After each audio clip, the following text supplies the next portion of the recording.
So we want you to realize that there's going to be some of that, but we have a new way of explaining it to you. And those who have been hearing and have been focusing in this new way are getting results, extraordinary results, easily. So here it is. As you stand in your now, do you accept that you are vibrational?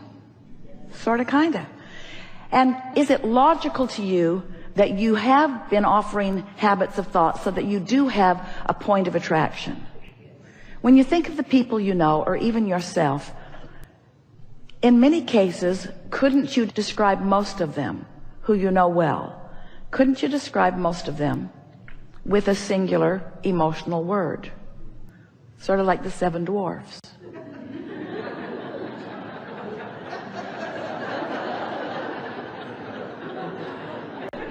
Bashful and happy.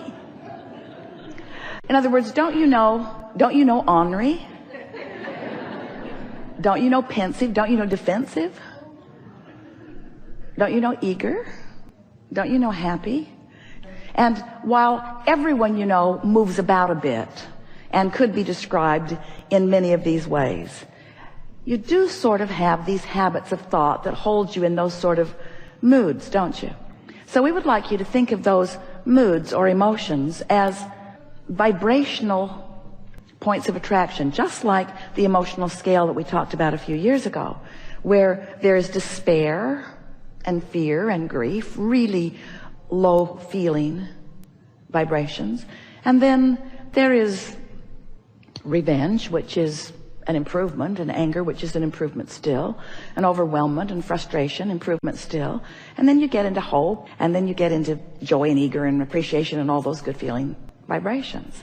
So we want you to think of this grid, this point of attraction, this spinning grid, point of attraction, sweeping around, gathering up all cooperative components and bringing you to them and them to you, because creation is really rendezvousing. It's what it is. Your point of attraction causes you to rendezvous with things that are like you, that are of a vibrational frequency that you are at.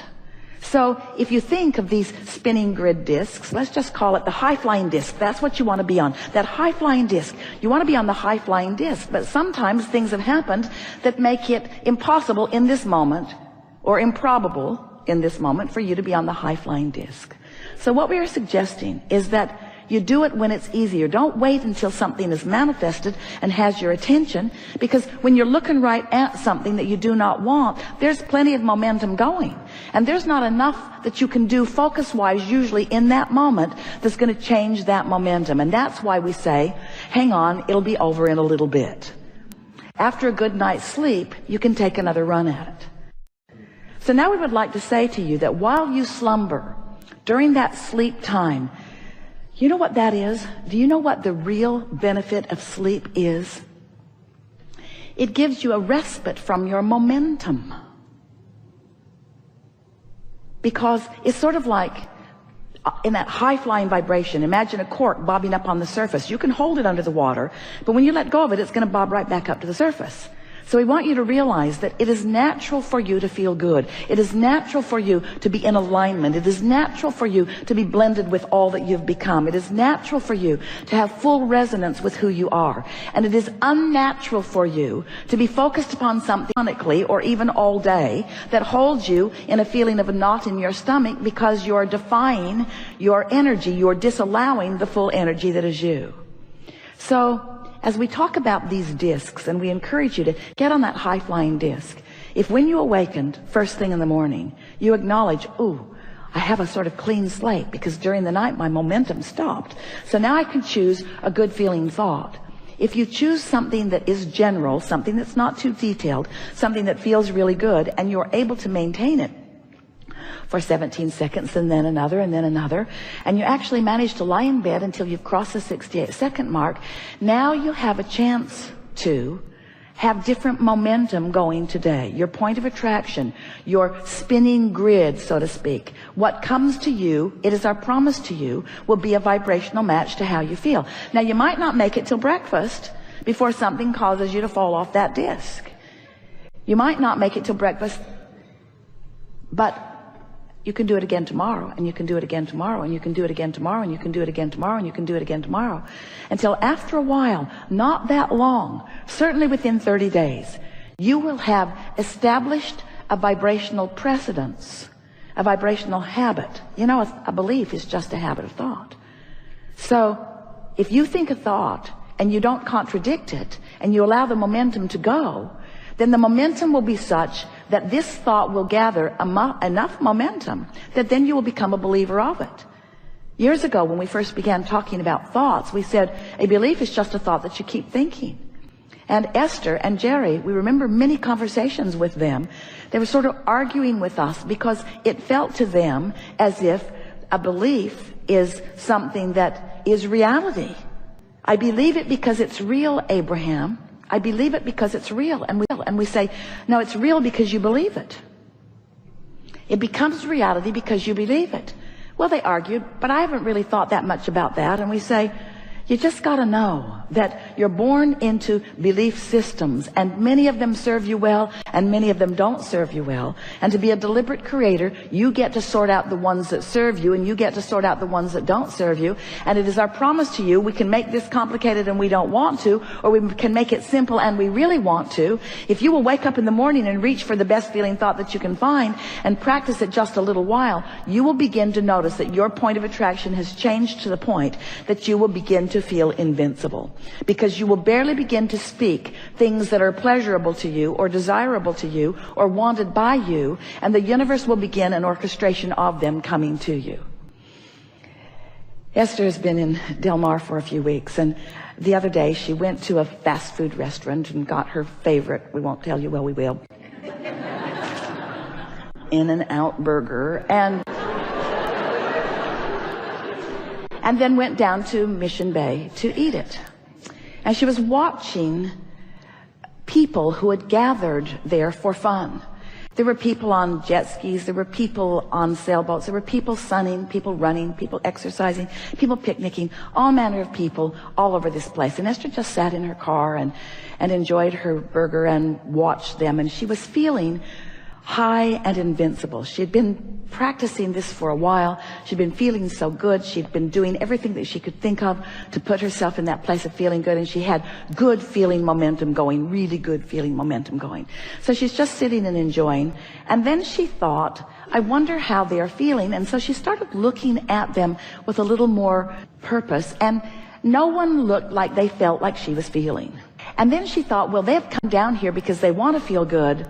I came down here because I did feel good. She thought, I found my high-flying disc and then I came. Where so often, and she remembered of herself as well, I've come here for it to cheer me up. It's different.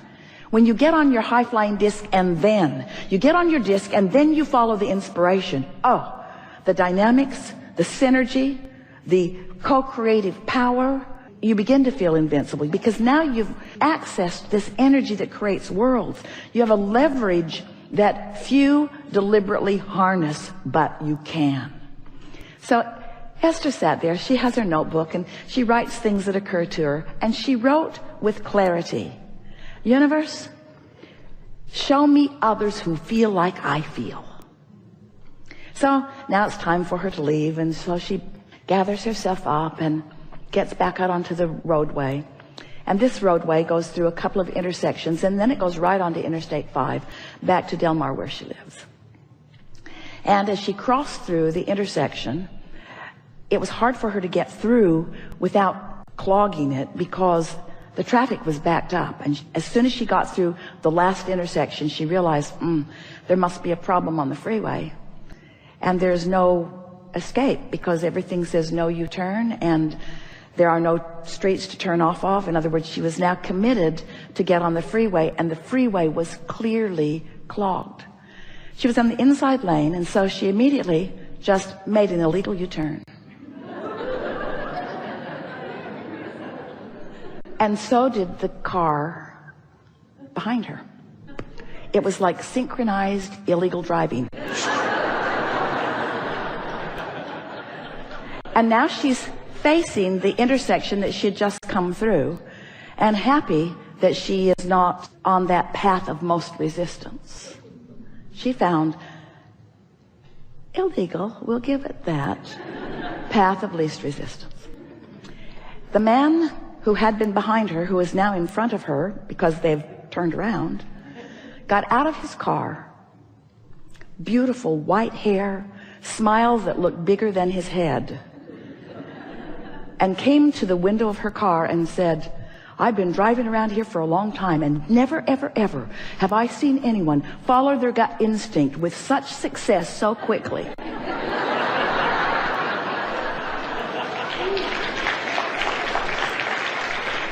It had not been 2 minutes since Esther had asked the universe to show her someone who felt like she felt.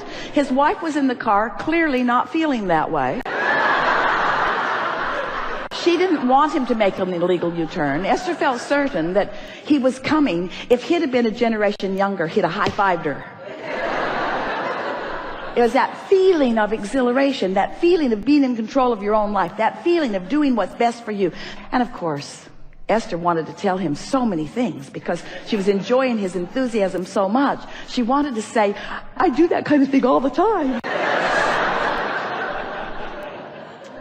So you get what we're talking about. We're talking about getting tuned in, tapped in, turned on, getting into that place where you're in such vibrational alignment with clarity and knowing and broader perspective that you access the leverage of the energy that creates worlds, and you begin to create as you've intended to create, not with your physical determination, not with struggle and stress, but by accessing this energy and pointing it toward the things that you are asking for through open pipes that you are practicing. So step one is life causes you to ask. And step two is it is being gathered together in this vortex of creation, and their inner being is there answering everything that you want. And step three is you've got to get into the receiving mode. And as you hang around more and more and more and more and more in the receiving mode, we call that step 4, that's mastering it. As you hang around in that receiving mode, then what happens is often you will be inspired by your inner being. And if you've been practicing what the feeling of inspiration is, and you've been following through with the action that you were inspired to, and then you've been experiencing the benefit of getting to actually live the manifestation because you followed that inspiration so that you're really good at feeling it and following through with it, then you get to be really, really often the step 2 with inner being part of the equation. You get to be standing at the right time in the right place in front of someone who is young or old and wanting to understand how this all fits together, who has a career ahead of him that he's excited about, but he does not know what he's doing, and he's running away from California because he thought it would work there, and he's going back to where he came from before because it seemed to be working a little bit better there, and is asking with every fiber of his being, how does this work? How is it that I find what I'm looking for? And he managed to dance his way right into the experience of someone who really knows. And how did that come about? How did that come about? Esther got an idea to move furniture around. Do you know furniture looks pretty good wherever it is? It didn't need to be moved all around. It's been moved twice since then. It didn't need to be moved over there and over there and over there and over there. She didn't need somebody to move her furniture. The person who moves furniture wanted to know what Esther knows.